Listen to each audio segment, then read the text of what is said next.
सभी साथियों का स्वागत है अभिनंदन हमारे YouTube channel MKS teaching point में। आज के इस वीडियो में हम बहुत ही महत्वपूर्ण चीज़ें जैसे 69,000 शिक्षक भर्ती से संबंधित क्या है और क्या कुछ अन्य महत्वपूर्ण खबरें हैं उन पर विचार विमर्श करने वाले हैं। हम आशा करेंगे आप वीडियो को जरूर लाइक शेयर करेंगे, चैनल को सब्सक्राइब करेंगे, अन्य साथियों को भी चैनल से जुड़ने के लिए प्रेरित करेंगे। सबसे पहले हम बात करेंगे 69,000 शिक्षक भर्ती से संबंधित क्या कुछ विभाग में मंथन जारी है। साथियों, जैसा कि आप सभी लोगों को पता है, अब जो मामला है निष्कर्ष की तरफ आगे बढ़ रहा है और इस पर जो है लगातार विभाग मंथन कर रहा है।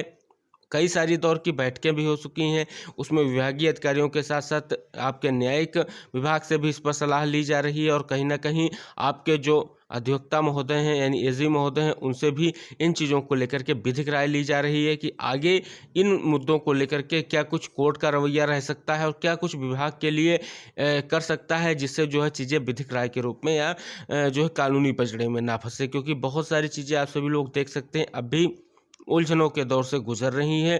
कहीं ना कहीं इन सभी चीज़ों का निष्कर्ष निकालने का जो प्रयास है वो लगातार विभाग की तरफ से जारी है और इसको लेकर के लगातार माननीय मंत्री जी हों या अधिकारी हों लगातार प्रयास कर रहे हैं कि जल्द से जल्द इसको निस्तारित किया जाए और जल्द ही कोई महत्वपूर्ण निष्कर्ष निकाला जाए। क्योंकि 69,000 शिक्षक भर्ती में बहुत सारी विसंगतियाँ हैं, कहीं ना कहीं उनको दूर करना बहुत बड़ी चुनौती भी है बेसिक विभाग के लिए। क्योंकि बेसिक विभाग की ये चुनौती हल कर पाना बहुत बड़ी बात है, क्योंकि लगातार जब से ये भर्ती हुई है तभी से इसमें जो है कोर्ट के अधीन कई सारे विचार होते रहे हैं, कई सारे केसेस इसमें देखने को मिले हैं, लेकिन कोई महत्वपूर्ण निष्कर्ष किसी केस का अभी तक नहीं हो सका है सिवाय एनओसी प्रकरण के। अगर एनओसी प्रकरण को छोड़ दें तो किसी भी प्रकरण पर अभी तक कोई महत्वपूर्ण जो है फैसला नहीं लिया जा सका है। एनओसी प्रकरण में जो है साथियों को नियुक्ति भी प्रदान की जा चुकी है, लेकिन इसके अलावा जो हमारे 6800 साथी हैं उनके लिए भी न्याय नहीं हो पा रहा था और ना अभी तक हो सका है। अब जो है आस लगाई गई है कि जल्द ही इस 6800 की लिस्ट को जो है जल्द ही नियुक्ति प्रदान की जाएगी और इसका जो है 69,000 शिक्षक भर्ती में समायोजन किया जाएगा। ऐसा कुछ जो है महत्वपूर्ण अपडेट प्राप्त हो रहा है कि अब विभाग इस निष्कर्ष की तरफ बढ़ रहा है कि जो लिस्ट निकाली गई थी उसको किसी भी बिहाफ पर जो है नियुक्ति प्रदान की जाए, क्योंकि कोर्ट ने उसको जो है रद्द कर दिया था। कहीं ना कहीं उसी चीज़ को देखते हुए कहीं ना कहीं ये जो लचर पैरवी का नतीजा था उस पर चीज़ें देखी जा रही हैं। अब सवालिया निशान खड़ा ये हो रहा है कि जो ये बात की जा रही है कि 6800 लिस्ट को जल्द समायोजित किया जाएगा, तो किस प्रकार से समायोजित किया जाएगा इसको लेकर के अभी कोई भी स्थिति स्पष्ट नहीं हो पा रही है। जिस प्रकार से यहाँ पर साथियों के द्वारा भी अवगत कराया जा रहा है कि 30 अप्रैल तक कुछ महत्वपूर्ण जानकारी सामने निकल कर आ सकती है, लेकिन अभी तक की अगर हम स्थिति को स्पष्ट करें तो 6800 पर विचार चल रहा है। जिस हमने कल के वीडियो में आपको अवगत कराया था कि 6800 लिस्ट पर जो लगातार मंथन जारी है और हो सकता है जल्द ही 6800 के लिस्ट के समायोजन को लेकर के आप सभी लोगों को कुछ दिशा निर्देश प्राप्त हो सकें और कुछ दिशा निर्देश भी देखने को मिल सकते हैं। लेकिन सबसे बड़ी बात वही फिर निकल कर सामने आ रही है, जो मंथन और निष्कर्ष की जब बात की जा रही है तो सबसे बड़ा अगर रोड़े की बात करें या क्या है तो 6800 लिस्ट ही है। क्योंकि अब 6800 सरकार के गले की फांस बनती नजर आ रही है। अगर सरकार इस पर विकल्प नहीं खोजती है तो कहीं ना कहीं सरकार को इसका जो है ब्लेम लगेगा कि एक लिस्ट के सहारे सरकार ने कई अभ्यर्थियों का मानसिक और आर्थिक शोषण करने के बावजूद किसी भी तरीके से कोई वैकल्पिक हल प्रदान नहीं किया। तो कहीं ना कहीं 6800 लिस्ट के लिए वैकल्पिक हल का प्रयास किया जा रहा है, वो अभ्यर्थियों के द्वारा भी प्रयास किया जा रहा है कि किसी भी तरीके से इस 6800 लिस्ट को जल्द से जल्द समायोजन की या नियुक्ति प्रक्रिया में बदलाव किया जाए। लेकिन कुछ ना कुछ तो चल रहा है विभाग में। जैसा कि सभी पक्षकारों की अगर हम बात करें तो स्पष्ट यही है कि अब 6800 की लिस्ट जो है उस पर जो है विभाग तैयारी कर रहा है। कहीं ना कहीं बताया जा रहा है कि कोर्ट की छुट्टियों के अधीन इस मामले पर बड़ी जो है चीज़ें देखने को मिल सकती है, यानी बड़ा फैसला देखने को मिल सकता है 6800 लिस्ट को लेकर के। तो साथियों 6800 लिस्ट बहुत ही महत्वपूर्ण है। प्रयास आप सभी लोगों का जो है वो बहुत ही सराहनीय रहा और कहीं ना कहीं जो आपका धरना प्रदर्शन है उसका ये महत्वपूर्ण इम्पैक्ट है कि 6800 लिस्ट पर जो है विभाग विचार करने को मजबूर है। अगर ये आप सभी लोग धरना नहीं करते तो कोर्ट ने इसकी लिस्ट को रद्द कर दिया था और कहीं ना कहीं सरकार इस पर वाइंड अप कर देती कि जो लिस्ट हमने निकाली थी कोर्ट के अधीन थी, कोर्ट ने उसे रद्द कर दिया है, अब उस पर कुछ नहीं हो सकता है। अगर कुछ महत्वपूर्ण निर्णय 6800 लिस्ट पर लिया जाता है या कोई दिशा निर्देश जारी होता है तो आप सभी लोगों के धरने प्रदर्शन का ही नतीजा है। क्योंकि देख सकते हैं यहाँ पर स्पष्ट किया गया है कि 6800 लिस्ट को लेकर के लगातार प्रयास जारी है और ये भी कहा जा रहा है कि 6800 लिस्ट में जितने भी चयनित हैं सभी को नियुक्ति प्रदान की जाएगी। किसी भी तरीके से कोई कम या लो या हाई मेरिट गुणांक की बात नहीं की जाएगी। सबसे बड़ी बात यही है कि सभी साथियों को एक साथ न्याय मिले, क्योंकि सरकार ने एक लिस्ट बनाई थी, उसमें ना तो हाई मेरिट की बात की गई थी ना तो लो मेरिट की बात की गई। उसमें एक 6800 लिस्ट निकाली गई थी और उस संपूर्ण लिस्ट को जो है नियुक्ति प्रदान करे या उस लिस्ट का क्या करना है सरकार इस पर विचार करे और जल्द से जल्द उसका निस्तारण करे। तो इसको लेकर के लगातार मंथन जारी है। जल्द ही निष्कर्ष आप सभी लोगों को देखने को मिलेंगे। हम यही आशा करते हैं सरकार किसी भी तरीके से 6800 साथियों को नियुक्ति प्रदान करे। अन्यत्र अभी अन्य जो भी साथी हैं, जो 19,000 सीटों की बात की जा रही थी, उसको लेकर के अभी कोई भी जजमेंट में स्पेशल आपको आर्डर नहीं देखने को मिला है। किसी अन्य कैटेगरी को कोई भी लाभ नहीं मिला है आपके सिंगल बेंच से। तो कहीं ना कहीं 6800 लिस्ट अब देखने वाली बात होगी कि इस पर क्या विचार किया जाता है, क्योंकि पहले से माननीय कोर्ट के आदेश की बात की जा रही थी। तो माननीय कोर्ट के आदेश का स्पष्ट निर्देश यही है कि आप 67,867 को रिविजिट कीजिए, फिर आप समायोजन नीति बनाइए, फिर जिन अभ्यर्थियों को आप बाहर निकाल रहे हैं उनको आप नियुक्ति प्रदान कर सकते हैं। तो यही एक रास्ता 6800 के लिए भी बना हुआ है। इसी पर आगे बढ़ करके चीज़ें हो सकती हैं, जैसा कि हम आपको पहले भी ऐसी ही चीज़ों से आपको अवगत कराते आ रहे हैं। अब साथियों, बहुत ही महत्वपूर्ण विषय जिस पर हम चर्चा करने वाले हैं वो आपका है 13,156 आरक्षण केस। जिस प्रकार से आप सभी लोग देख सकते हैं कि सिंगल बेंच का एटीआरई का जजमेंट आया था, उसके बाद से आप सभी लोगों को पता है डबल बेंच में साथियों ने स्पेशल अपील दाखिल की है। लगभग आरक्षित वर्ग की तरफ से 3 याचिकाएं डाली गई हैं। तीनों याचिकाओं पर सुनवाई जो है हो सकता है संभावित 25 अप्रैल को होगी। हो सकता है एक आधी याचिका पर बाद में हो, लेकिन 2 याचिकाओं की सुनवाई जो है 25 अप्रैल को लगी हुई है। इसके लिए बेंच भी डिसाइड हो गई है। राजन राय सर और शायद मनीष कुमार सर की है और इसी बेंच में जो है अब इस मुद्दे को सुना जाएगा। अब जो सबसे बड़ी बात यहाँ पर हो रही है क्या है, उस पर हम चर्चा करेंगे कि एटीआरई पर बड़ी तैयारी की ज़रूरत क्यों है। क्योंकि साथियों, जिस प्रकार से सिंगल बेंच में कहा जा रहा था कि कोई भी खिलाफ जजमेंट नहीं आएगा, अंततः जर्नल ने जो लास्ट में चीज़ें दिखाई और जिस पर बहस कराई उन्हीं को अपोजेज कराए, उन्हीं को मानते हुए एटीआरई पर जो है जजमेंट दे दिया गया।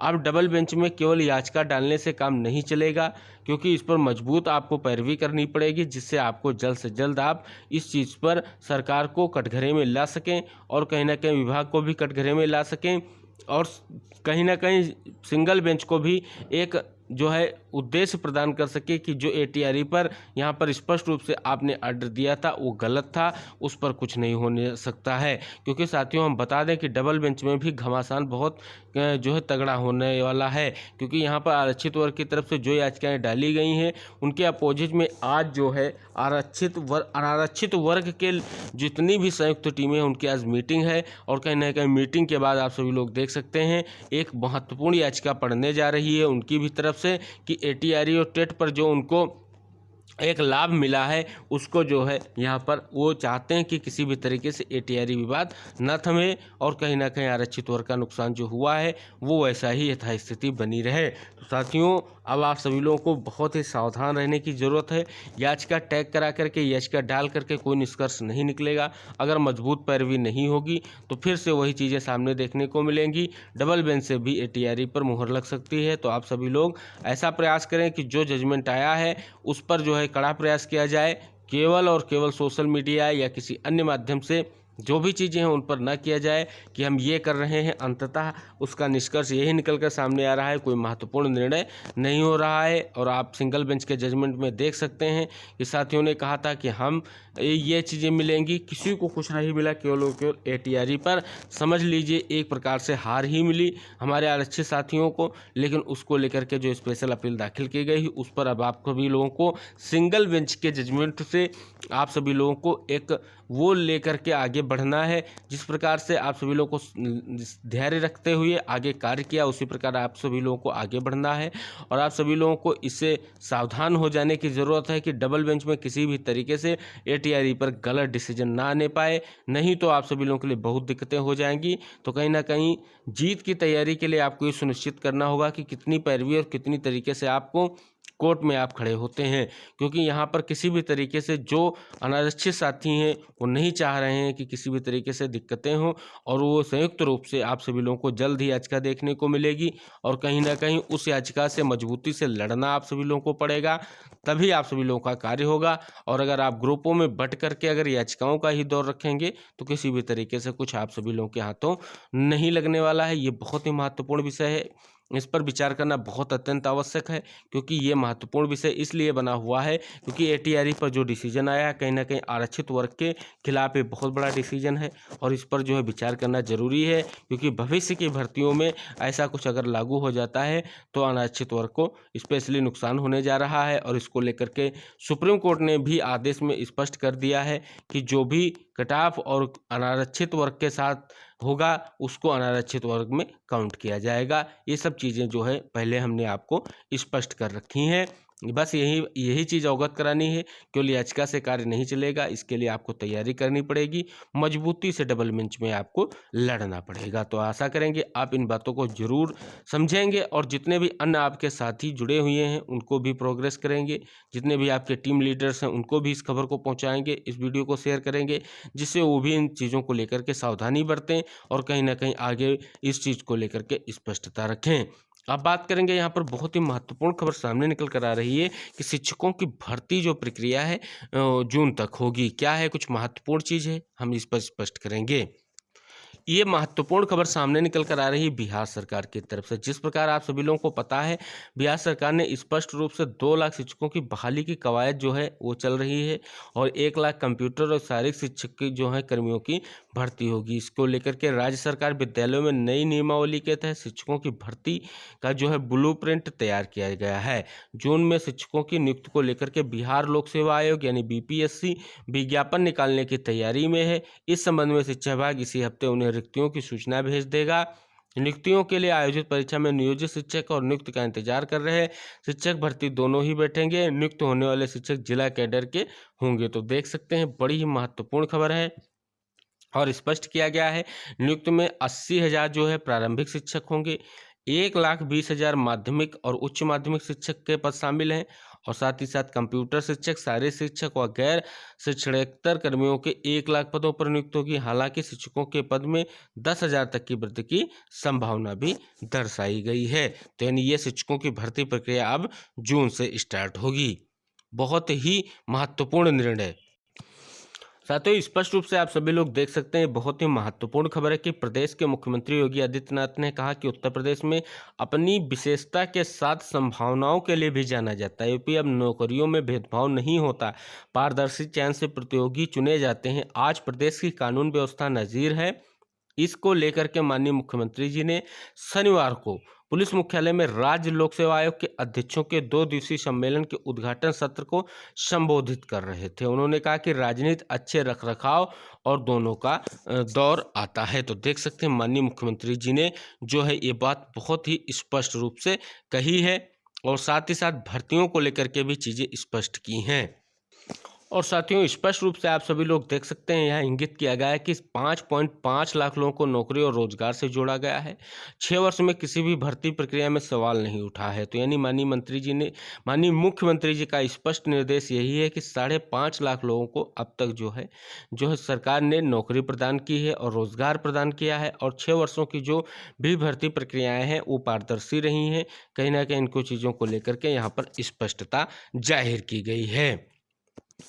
एक महत्वपूर्ण खबर सामने निकल कर आ रही है कि केंद्रीय गृह मंत्री अमित शाह ने शनिवार को कांग्रेस पर हमला बोला। उन्होंने कहा कि किसी को भी धर्म के आधार पर आरक्षण देना असंवैधानिक है। कांग्रेस ने कर्नाटक में असंवैधानिक तरीके से मुस्लिमों को 4% आरक्षण दिया था। भाजपा ने इस प्रथा को खत्म कर दिया है। यानी देख सकते हैं इस को लेकर के गृह मंत्री का बड़ा बयान सामने आया है। अगर बात करें अगली महत्वपूर्ण खबर की, तो मुख्य सचिव सहित दिल्ली के 3 अफसर अवमानना में दोषी। दिल्ली के मुख्य सचिव सहित 3 अधिकारियों को उच्च न्यायालय ने अवमानना का दोषी ठहराया है। दिल्ली हाईकोर्ट ने कहा कि तीनों अफसरों ने न्यायालय द्वारा 2017 में दिए गए आदेश का जानबूझकर जो है पालन नहीं किया है। बहुत ही महत्वपूर्ण खबर सामने निकल कर आ रही है कि उच्च न्यायालय ने महत्वपूर्ण फैसले में कहा कि किसी भी लापरवाही के लिए पुलिस अधिकारियों के खिलाफ अनुशासनात्मक या विभागीय कार्रवाई करना पुलिस का आंतरिक मामला है और अदालत इसकी निगरानी नहीं कर सकती। जांच एजेंसी और पुलिस अधिकारियों की कार्रवाई को स्पष्ट करने का मौका दिए बगैर निचली अदालत द्वारा आदेश पारित करना पुलिस प्रशासन के प्रशासनिक कार्यों में अतिक्रमण करने जैसा होगा। तो देख सकते हैं महत्वपूर्ण निर्णय कोर्ट की तरफ से लिया गया है। साथियों, बहुत ही महत्वपूर्ण खबर सामने निकल कर आ गई है कि यहाँ पर आप सभी लोग देख सकते हैं प्रोफेसर राजेंद्र सिंह राज्य विश्वविद्यालय ने वार्षिक एवं सेमेस्टर परीक्षाओं के लिए कार्यक्रम जारी कर दिए हैं। विश्वविद्यालय प्रशासन के सामने सबसे बड़ी चुनौती नकल पर प्रभावी नियंत्रण करना है। विश्वविद्यालय प्रशासन ने तय किया है कि नकल के मामले में दोषी कॉलेज को कम से कम 3 वर्षों और परीक्षा में न्यूनतम 1 वर्ष के लिए डिबार कर दिया जाएगा, यानी परीक्षार्थी को 1 वर्ष के लिए और जो कॉलेज है उनको 3 वर्ष के लिए डिबार घोषित किया जाएगा। अगली महत्वपूर्ण खबर सामने निकल कर आ रही है कि झारखंड के 62 राजकीय और राजकीयकृत बालक बालिका +2 उच्च विद्यालयों में प्राचार्य की नियुक्ति के लिए शिक्षकों को कार्यानुभव और अनापत्ति प्रमाण पत्र लेना होगा। यह अनापत्ति जो प्रमाण पत्र है वह जिला शिक्षा पदाधिकारी देंगे, तभी शिक्षक प्राचार्य के लिए आवेदन कर सकेंगे। इसके लिए स्कूल शिक्षा और साक्षरता विभाग ने निर्देश जो हैं जारी कर दिए हैं। ये थे कुछ महत्वपूर्ण खबरें जिन पर हमने चर्चा की है और 69 शिक्षक भर्ती से संबंधित जिन भी महत्वपूर्ण मुद्दों पर आज हमने विचार विमर्श किया है उन पर आप सभी लोगों को ध्यान केंद्रित करने की बहुत सख्त ज़रूरत है। और जितने भी साथी उनको वीडियो जरूर शेयर करें, जो आपके टीम लीडर्स उनको भी शेयर करें, जिससे आप सभी लोगों के लिए जो डबल बेंच की राह है वो आसान हो सके और आप सभी लोग इसके साथ सावधानी बरतें और आगे अपनी तैयारियों को और पुख्ता करें। इन्हीं सभी आशाओं के साथ अगले वीडियो में फिर हम अगली महत्वपूर्ण खबरों के साथ उपस्थित होंगे। तब तक के लिए टेक केयर, बाय बाय, जय हिंद साथियों।